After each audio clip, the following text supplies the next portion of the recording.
Tonight, you'll step out of the shower and look down at 10 pruny fingertips. For 80 years, scientists assumed your skin was just soaking up water. They were wrong.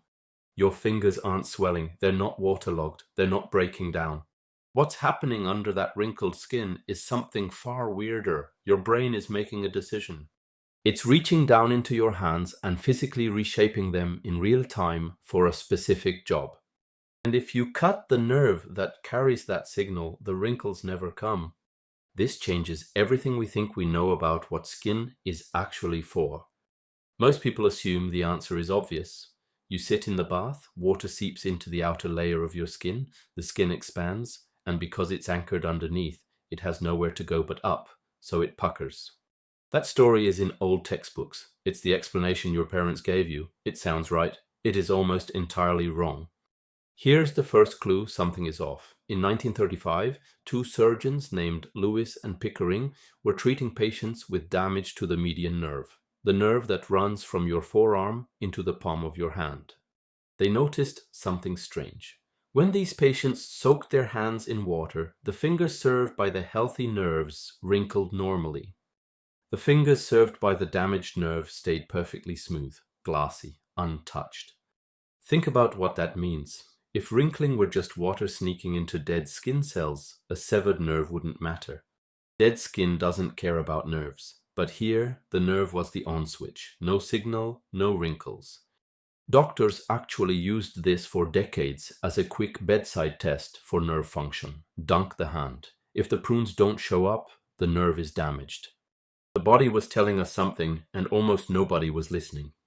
Fast forward to 2003, a neurologist named Einar Wilder Smith, working in Singapore, decided to figure out what the nerve was actually doing. He measured blood flow in fingertips during water exposure and found that the blood vessels underneath were constricting, narrowing, pulling inward. The pad of the fingertip was losing volume, and the skin on top, which has a fixed surface area, was collapsing into folds to compensate. The wrinkles weren't swelling outward, they were caving inward. This is a vasoconstriction response, the same family of responses your body uses when you're cold or scared. It is controlled by the sympathetic nervous system, the same system that fires your fight or flight.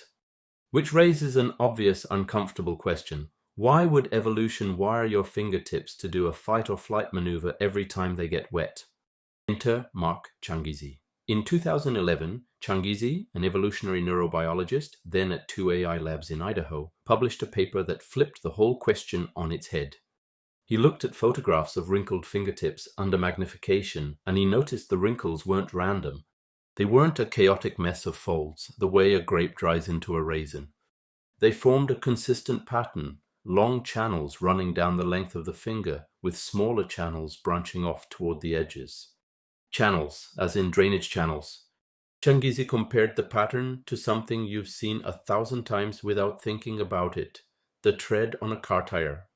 A tire on a dry road doesn't need tread. A smooth racing slick actually grips better. Tread exists for one reason, to give water somewhere to go so the rubber underneath can press flat against the road. Without tread you hydroplane, with it you keep your grip. Changizi's claim was that your fingertips are doing the same thing. When they detect water, they grow a temporary tread pattern optimized to channel liquid away from the contact surface so you can grip wet objects. Wet rocks, wet branches, wet prey, wet roots pulled out of a stream bed. He called them rain treads. To check the idea, he had researchers compare wrinkle patterns across 28 different fingers. The branching channels were strikingly similar from person to person, the same general architecture, like the same circuit printed slightly differently. That's the fingerprint of an adaptation, not an accident. But a pretty pattern isn't proof. To call something an adaptation, you have to show it actually does the job. That came 2 years later. In 2013, Tom Smulders at Newcastle University in the UK ran the obvious experiment. He gave volunteers a bunch of glass marbles and fishing weights and timed how fast they could transfer them from one container to another.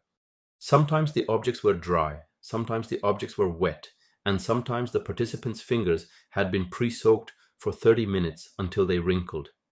With dry objects, wrinkled fingers offered no advantage. The transfer times were the same. But when the objects were wet, the wrinkled fingers were noticeably faster, about 12% faster, than smooth fingers doing the same task. The tread, it turned out, actually worked. Wet grip improved, dry grip didn't suffer. That's exactly the signature of an adaptation that costs you nothing and helps you sometimes. Now here's where it gets stranger. If wrinkling is useful, why don't your fingers just stay wrinkled all the time? Why is it a temporary feature?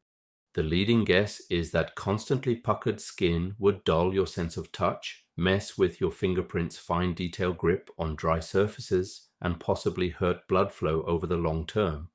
So evolution built a switch. Dry hands, smooth, wet hands, treads on demand in about 5 minutes. Your brain literally toggles the surface of your hands based on context. You've been carrying around a context-sensitive grip system your entire life and never noticed.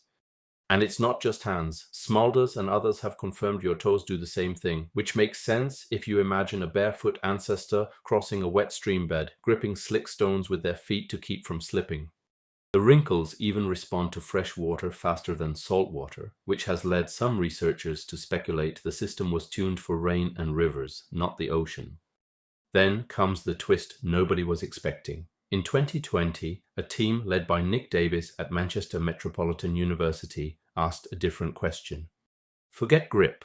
What does the brain do with this information? They scanned people while their fingers were wet versus dry and found that wrinkled fingertips actually changed how the somatosensory cortex represented the hand. The map of your fingers in your brain shifts when the tread comes out. Your brain isn't just commanding the wrinkles. It's then rereading the wrinkled hand as a slightly different tool and adjusting how you use it. So this isn't a skin trick, it's a full loop. Water touches your fingers, sensory nerves report it. The sympathetic nervous system fires, blood vessels under the fingertips constrict, the skin collapses into a precise drainage pattern. The brain registers the new shape, and your motor control quietly retunes itself to grip wet objects better. All of this without you noticing, in roughly the time it takes to wash your hair. Which means the pruney fingers you've been ignoring since you were a toddler are not a flaw. They are not your skin failing. They are a 200-million-year-old piece of machinery that your nervous system maintains on standby for the moment you reach into a stream. So tonight, when you step out of the shower and glance down at those wrinkled fingertips, look a little closer. Those aren't ridges, they're rivers, tiny branching channels carved by your own brain in real time for a job your ancestors needed done 1,000 generations ago. A job your body still remembers and still prepares for every single time it gets wet. You haven't been pruning, you've been gearing up. And the strangest part isn't that your body does this. The strangest part is how much of you is doing things like this, silent, automatic, ancient, while you go about your day thinking you're in charge. Sit with that for a minute, then go check your fingers.